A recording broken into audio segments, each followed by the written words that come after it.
Hi friends, आप सभी कैसे हैं? मुझे उम्मीद ना पूरा विश्वास है कि आप लोग सही होंगे और अच्छे से अपना पढ़ाई वगैरह कर रहे होंगे। चलिए आज बिना टाइम वेस्ट किए फिर से हम लोग दो चर वाला रैखिक समीकरण युग्म का थर्ड चैप्टर में एक्सरसाइज 3.3 स्टार्ट कर रहे हैं। एक्सरसाइज 3.3 आज स्टार्ट कर रहे हैं। फ्रेंड्स, कुछ लोग कमेंट किए थे कि आपका वीडियो जो आ रहा है उसका क्वालिटी कुछ अच्छा नहीं है, एकदम क्लीन नहीं दिख रहा है। तो मैं आपसे बता दूं कि आप अपने मोबाइल के ब्राइटनेस बढ़ाकर देखिए, बिल्कुल साफ साफ दिखेगा और थोड़ा हाई क्वालिटी में देखिए, ठीक है। कुछ लोग ये भी कमेंट किए थे कि डिस्क्रिप्शन आप जो बोलते हैं वो डिस्क्रिप्शन कैसे खुलता है। तो देखिए, मैं जो वीडियो बनाता हूँ उस वीडियो के जस्ट नीचे लिखा होगा कि 10th class maths 3.3 by GP sir, ऐसे करके लिखा होगा, ठीक है। तो जो 10th class maths 3.3 by GP sir जो लिखा है उसी पे आप क्लिक कीजिएगा ना, तो आपका नीचे का डिस्क्रिप्शन खुल जाएगा और उसमें सब 1 बाई 1 करके लिंक नीचे दिया गया है। जिस पे आप क्लिक कीजिएगा वही वीडियो आपका चालू हो जाएगा और उसमें सब लिखा गया है। जो भी आपका लिंक है उसके सामने लिखा गया होगा तो कितना पॉइंट कितना का वो चैप्टर है, ठीक है। तो उस पर आप क्लिक करके वो फुल वीडियो देख सकते हैं। चलिए बिना टाइम वेस्ट किए हम लोग 3.3 का 1 नंबर क्वेश्चन स्टार्ट कर रहे हैं। 1 नंबर क्वेश्चन बोल रहा है कि निम्न रैखिक समीकरण युग्म को प्रतिस्थापन विधि से हल कीजिए। यहाँ पे देखिए, सबसे पहले ये जो भी समीकरण दिया गया है ना, जो भी आपका ये जोड़ा समीकरण दिया गया है, इन सबसे बनाने का विधि 3 होता है। समीकरण बनाने का विधि 3 होता है। एक आपका होता है प्रतिस्थापन विधि, 1 नंबर में आपका होता है विलोपन विधि। विलोपन विधि 2 नंबर में होता है प्रतिस्थापन विधि।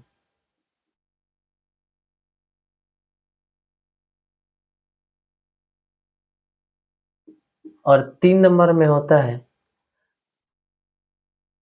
वर्ज गुणन विधि।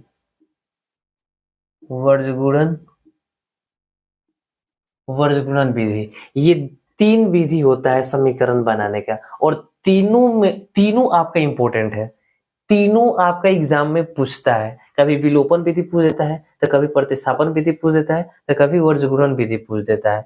और तीनों पढ़ना, तीनों जानना बहुत जरूरी है। एक काम करते हैं, इसमें का एक समीकरण लेकर और उसी समीकरण से इन तीनों को आज हम लोग सीखते हैं, ठीक है। और इस वीडियो के बाद फिर इसको हम कंप्लीट करा देंगे, ठीक है। आज 3.3 स्टार्ट ना करके ये तीनों विधि हम लोग सीख रहे हैं, कैसे इसको बनाया जाता है ये जानना बहुत जरूरी है, ठीक है। उसके बाद इस चैप्टर को हम लोग कंप्लीट करेंगे। इसको मिटा रहे हैं। 1 नंबर में ये आपका विलोपन विधि हम बना रहे हैं, ठीक है। इसी में से एक समीकरण को हम ले रहे हैं। इसमें फर्स्ट 1 नंबर में है x प्लस वाई बराबर 14 और दूसरा समीकरण है x माइनस वाई बराबर 4। पहले वाले को समीकरण 1 मान लीजिए और दूसरे वाले को समीकरण 2, ठीक है। अब यहाँ पे देखिए, आपको क्या करना है कि इन दोनों को जोड़ना है। ये मैं विलोपन विधि से बना रहा हूं, ठीक है। विलोपन विधि में यदि दोनों का चिन्ह अलग अलग होता है तो इसको जोड़कर काट दीजिए, और यदि दोनों का चिन्ह एक जैसा है तो इसको घटा के काट दीजिए। अब आपको अलजेब्रा का जोड़ घटाव गुणा भाग तो ये सब आना चाहिए। ये नहीं आता है तो फिर आपको ये सब तो बिल्कुल समझ में नहीं आएगा, तो उसको पहले जानना बहुत जरूरी है, ठीक है। तो अलजेब्रा के घटाव हम बताए थे, तो उसमें आपको बताए हैं कि नीचे वाला चिन्ह चेंज हो जाता है जब घटाव बनाते हैं तो।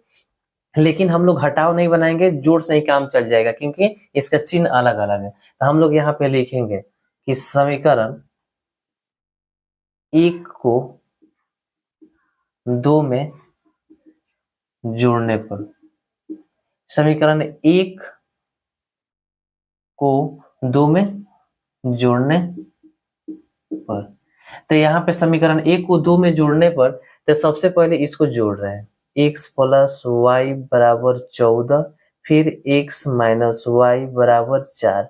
अब इसको हम जोड़ रहे हैं, ठीक है। तो जोड़ेंगे तो ये तो हमारा प्लस में है, ये माइनस में है, तो ये कट जाएगा। ये एक x और ये एक x, कितना x हुआ? 2x हुआ। फिर बराबर यहाँ पे 14 और 4 18 हुआ।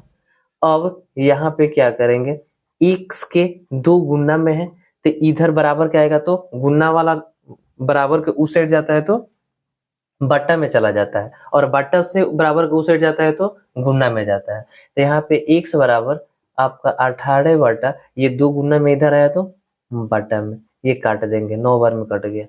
तो यहाँ पे आपका x बराबर 9 आया। ठीक है, x के मान आपका 9 आ गया।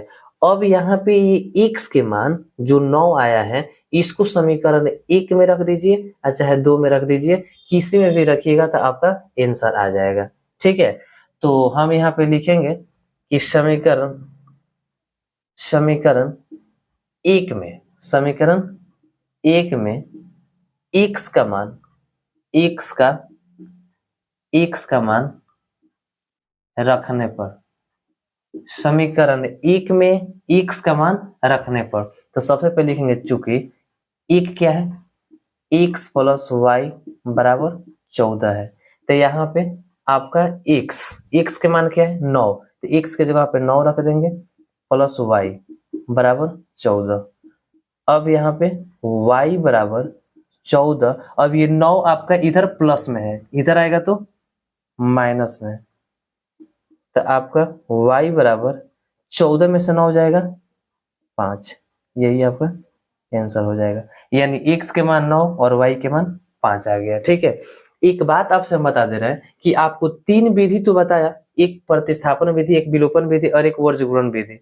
आप विधि कोई भी बनाइए, लेकिन यही समीकरण से यदि कोई भी विधि बनाइएगा ना तो आपका x के मान 9 ही आएगा और y के मान 5 ही आएगा।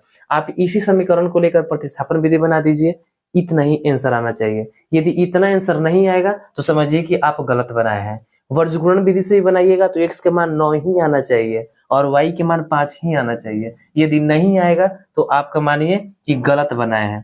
तो यहाँ पे एक बार लिख दीजिए, अतः x बराबर 9 और y बराबर 5, यही आपका आंसर हो गया। ठीक है, चलिए इसी समीकरण से हम लोग अब ये आपका विलोपन विधि हो गया, ये आप लोग स्क्रीनशॉट कर लीजिए। ठीक है, अब इसके बाद हम बता रहे हैं प्रतिस्थापन विधि। ठीक है, इसको मिटा रहे हैं, ये आपका जो विलोपन विधि है इसको मिटा रहे हैं और ये नीचे वाले को भी मिटा रहे हैं। समीकरण तो इसी से हम बनाएंगे, प्रतिस्थापन विधि भी और वर्गीकरण विधि भी। आपको सिर्फ हम विधि सिखा रहे हैं कि कैसे बनाया जाता है। तीनों में से एक ना एक तो 100% आपके बोर्ड एग्जाम में आएगा। ठीक है, अब इसके बाद आपका नेक्स्ट है प्रतिस्थापन।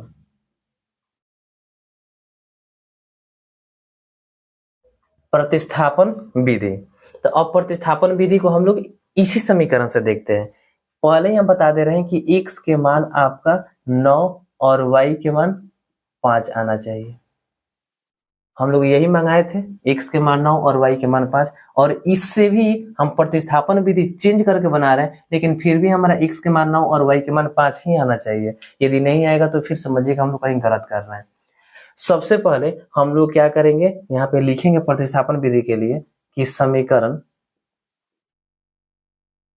1 से, तो समीकरण 1 से पहले लिखेंगे x प्लस वाई बराबर 14।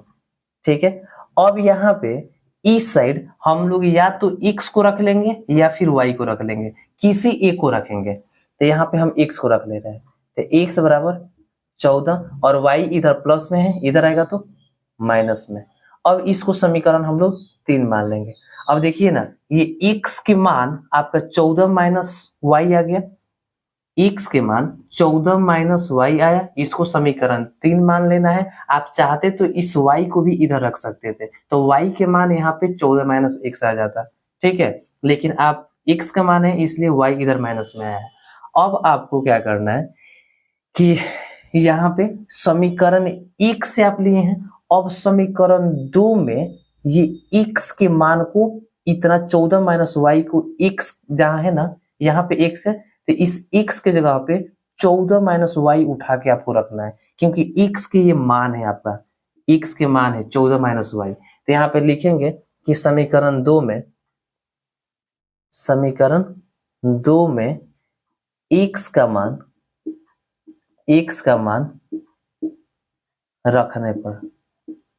रखने पर चाहे आप चाहें तो यहाँ पे लिख सकते हैं x का मान प्रतिस्थापित करने पर। ठीक है, प्रतिस्थापित भी लिखेगा तो वही बेटर होगा। तो यहाँ पे हम रखने पर लिख रहे हैं कि थोड़ा कोई भी बच्चा होगा जिसका लेवल थोड़ा डाउन भी होगा तो उसको अच्छे से समझ में आ जाएगा। तो यहाँ पे x का मान रखने पर, अब यहाँ पे समीकरण 2 में बोला हूं तो सबसे पहले समीकरण 2 हम लिख रहे हैं, यही हमारा समीकरण 2 है। तो यहाँ लिखेंगे चूंकि x माइनस वाई बराबर 4। अब x की जगह पे हमें 14 माइनस वाई लिखना है, तो यहाँ पे लिख रहे हैं 14 माइनस वाई और फिर माइनस वाई के माइनस वाई, ये वाला वाई लिखा, x का मान 14 माइनस वाई था है, तो ये लिखा और फिर ये y का y लिख दिया बराबर 4। अब यहाँ पे ये आपका 14 का 14 लिख दिया, ये आपका 4 प्लस में है बराबर के इस साइड, उधर जाएगा तो माइनस में जाएगा तो -4 हो गया। अब बराबर ये -1y और -1y दोनों को जोड़ेंगे क्योंकि दोनों के आगे माइनस ही है। यदि अलग अलग रहता तो हम प्लस और माइनस काट देते हैं y, लेकिन दोनों एक जैसा है इसलिए दोनों जुड़ेगा। तो -1y और -1y -2y होगा, और ये 2y इधर माइनस में है, इधर आएगा तो प्लस में आ जाएगा, तो हमारा आ गया 2y। इतना समझ में आ रहा है। फिर यहाँ पे 14 में से अब 4 को घटाएंगे क्योंकि 14 प्लस में है और 4 माइनस में है, तो घटाएंगे तो हमारा 10 आएगा। अब बराबर में इधर 2y। अब यहाँ पे लिख रहे हैं, अब ये 2y को इस साइड ला रहे हैं और 10 को इस साइड ला रहे हैं। ठीक है, आप यदि दोनों साइड को पूरा पूरा उठा के उधर और उधर का सब उठाकर इधर लाइएगा ना तो किसी भी चिन्ह में चेंजिंग नहीं आता है, लेकिन वही आप सिर्फ 2y को उधर ले जाइएगा और 10 भी आपका इधर ही रहेगा, तब ये आपका प्लस में रहेगा तो माइनस में जाएगा और माइनस में रहेगा तो प्लस में जाएगा। लेकिन हम इधर के जितना है सबको इस साइड कर दे रहे हैं, इधर का जितना है उस सबको इस साइड कर दे रहे हैं, तो आपका कोई चिन्ह चेंज नहीं होता है। तो 2y का हम 2y लिख दिए और बराबर में 10 लिख दिया। अब यहाँ पे ये 2 गुना में है, इधर जाएगा तो बाटा में, तो y बराबर 10/2 होगा। काटेंगे तो हमारा 5 बार में कटेगा, तो यहाँ पे y बराबर 5। देखिए y के मान आपका 5 आ गया ना, तो इसका मतलब कि अभी तक हम लोग सही बनाए हैं। अब थोड़ा x के मान देखते हैं, x का भी मान हमारा 9 आ जाएगा, तो समझिए कि ये बिल्कुल सही बना है। ठीक है, अब हम समीकरण 3 में y के मान को रखेंगे, लिखेंगे कि समीकरण 3 में y का मान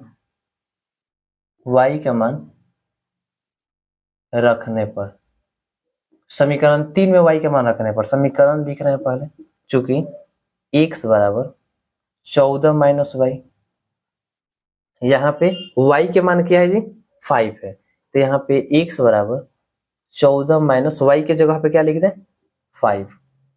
अब यहाँ पे x बराबर 14 में से 5 को घटाएंगे तो हमारा 9 आएगा, हमारा x का भी मान 9 आ गया। तो इसका मतलब बिल्कुल सही हम लोग बनाए हैं, लिखेंगे अतः x बराबर 9 और y बराबर 5, ये भी हमारा सही आ गया। ठीक है, अब स्क्रीनशॉट कर लीजिए लोग। अब इसके बाद हम लोग वर्गगुणन विधि से इसी समीकरण से बनाएंगे, और वर्गगुणन विधि से ही बनाएंगे तो हमारा x के मान 9 और y के मान 5 ही आना चाहिए। यदि नहीं आएगा तो फिर हम लोग समझिए कि कहीं ना कहीं गलती किए हैं। चलिए इसको मिटा रहे हैं, इस प्रतिस्थापन विधि को भी मिटा दे रहे हैं।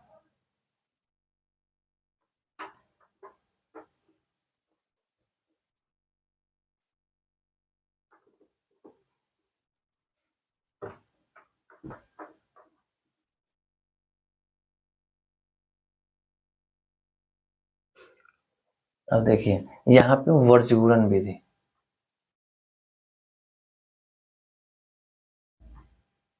वर्गगुणन विधि और वर्गगुणन विधि से भी इसी समीकरण से बना रहे हैं। ठीक है, तो सबसे पहले इसको हम लोग यहाँ नहीं मानेंगे समीकरण 1-2, क्योंकि 14 जो बराबर के बाद है ना इसको पहले लाएंगे, ये 4 जो बराबर के बाद है इसको पहले लाएंगे, तो अब इसको समीकरण 1-2 मानेंगे। ठीक है, तो इसको या करके यहाँ पे लिख दे रहे हैं x प्लस वाई 14 इधर प्लस में है, बराबर की साइड आएगा तो माइनस में 14 आ जाएगा, तब बराबर में कुछ नहीं तो 0 बचेगा। ये आपका समीकरण 1 हुआ। और यहाँ पे या करके x माइनस वाई, और ये 4 प्लस में है, इधर आएगा तो माइनस में 4 आएगा, बराबर 0 बचेगा। ये आपका समीकरण 2 हुआ। ठीक है, समीकरण 1 और 2 ये नहीं है, इसके इस साइड हम लिखे हैं ये x प्लस वाई माइनस 14 बराबर 0, ये समीकरण 1, और x माइनस वाई माइनस 4 बराबर 0, ये समीकरण 2। ठीक है, अब यहाँ पे लिखेंगे a1 a2 बराबर, अब देखिए ये समीकरण 1 में के पहिल का a1 है और समीकरण 2 में के पहिल का a2 है। ठीक है, समीकरण 1 में के y के मान b1 है और समीकरण 2 में के y के मान b2 है। समीकरण 1 में के ये y के बाद जो नंबर आया है अचर पद, ये हमारा c1 के मान है, और दूसरा का समीकरण में के ये आपका c2 का मान है। ठीक है, तो हम a1, तो a1 के मान ये है, लेकिन x को, चर को हम नहीं लिखेंगे, चर का जो गुणांक होगा, I mean इसके पास में जो नंबर होगा उसको हम लोग लिखेंगे।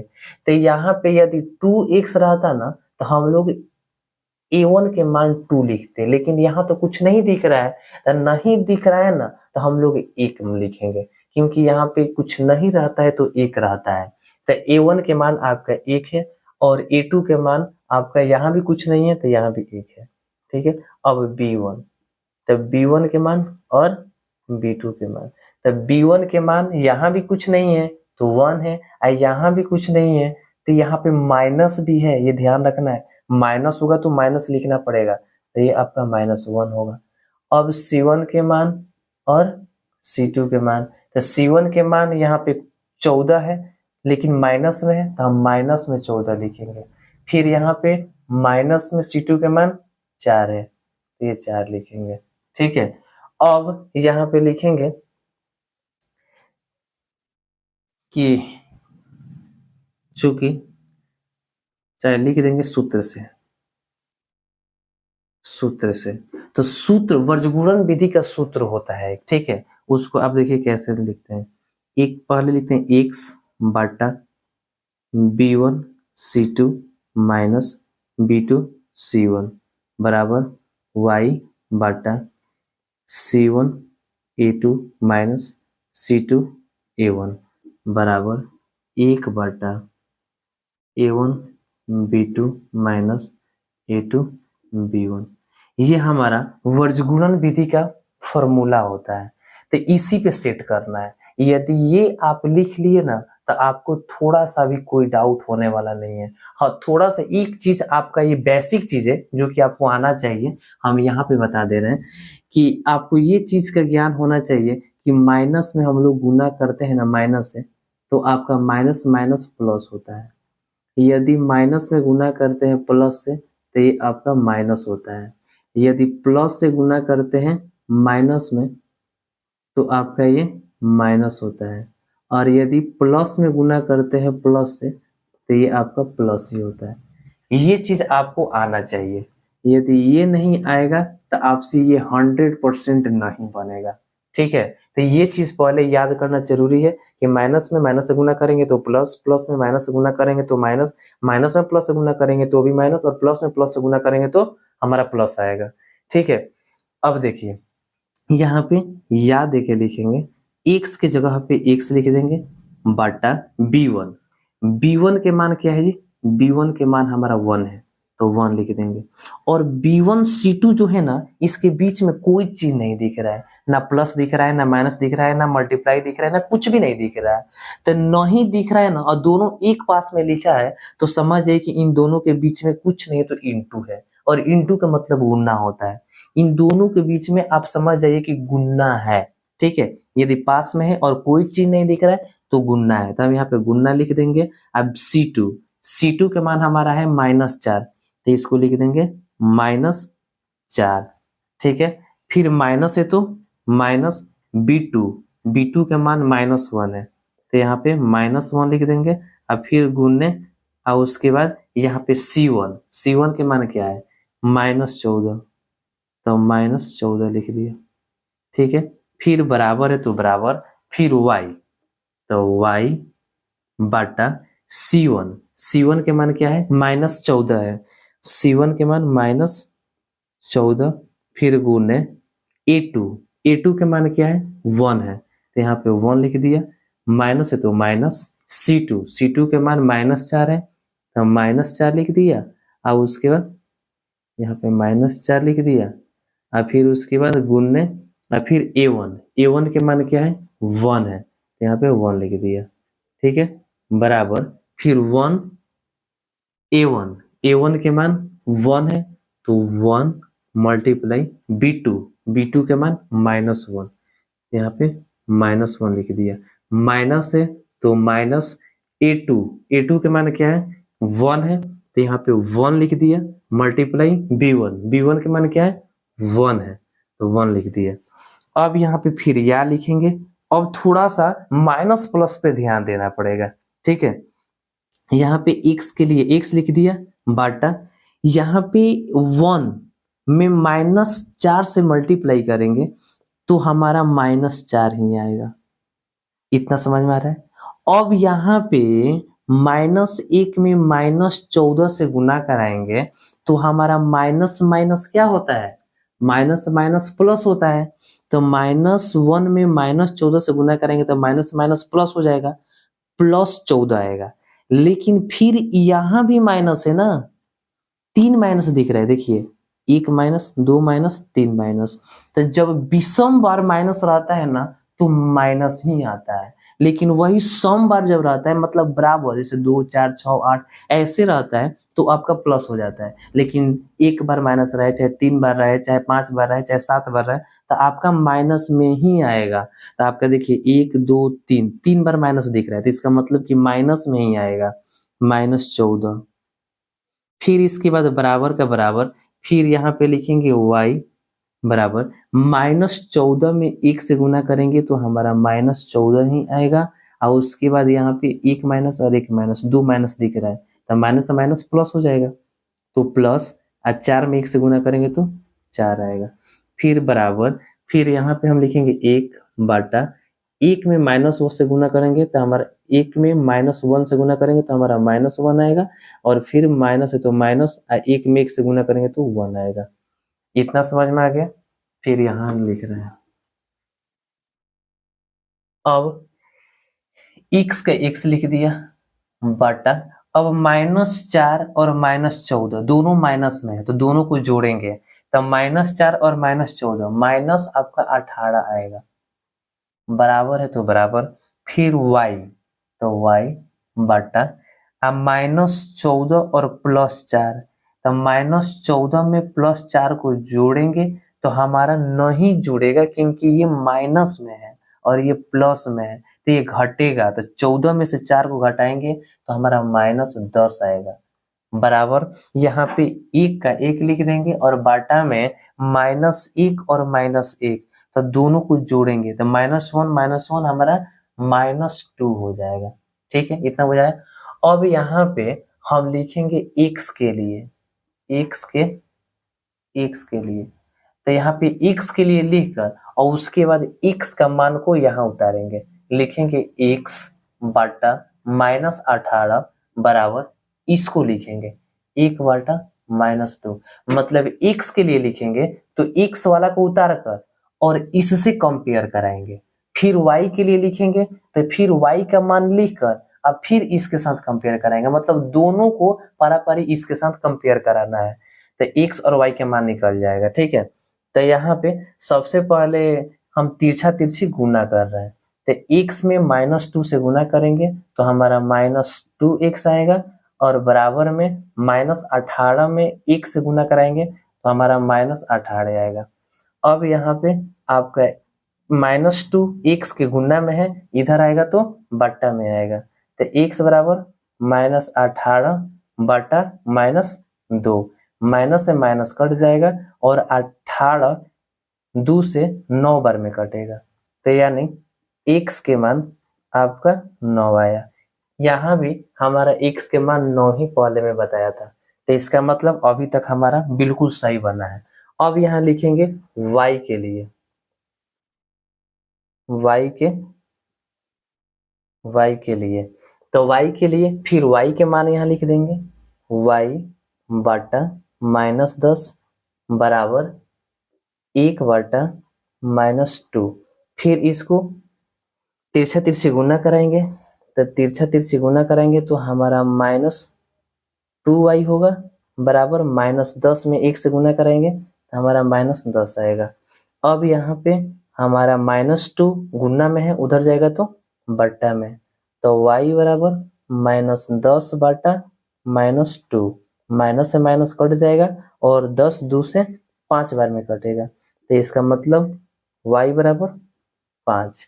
और यहाँ भी हमारा y बराबर 5 ही आया था वो दोनों विधि में, विलोपन विधि और प्रतिस्थापन विधि में। तो यहाँ लिखेंगे अतः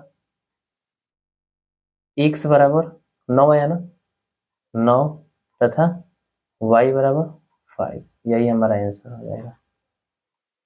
तो ये हमारा वर्गीकरण विधि है, ठीक है। और समीकरण कैसा हो भी हो, हमें बस विधि यही अपनाना है, दूसरा कोई तरीका नहीं अपनाना है, ठीक है। सबसे आसान और परफेक्ट विधि हम आपको बताए हैं। यदि ये आप थोड़ा आराम से, यदि नहीं समझ में आया तो 1-2 बार और इस वीडियो को देखिए, 100% आपको समझ में आएगा, ठीक है। क्योंकि इतना आसान से, इतना आराम से हम समझा के बनाए हैं, हो ही नहीं सकता कि आपको ना समझ में आए। मेरे अकॉर्डिंग आपका 1 भी % डाउट नहीं होगा, ठीक है। हाँ, थोड़ा सा डाउट होगा तो एक बार और वीडियो को देखिए, 100% क्लियर हो जाएगा। चलिए इसी के साथ इस वीडियो को समाप्त करते हैं। यदि कुछ आपको थोड़ा सा भी वीडियो से कुछ सीख मिला होगा तो लाइक जरूर कर दीजिएगा। Thanks for watching.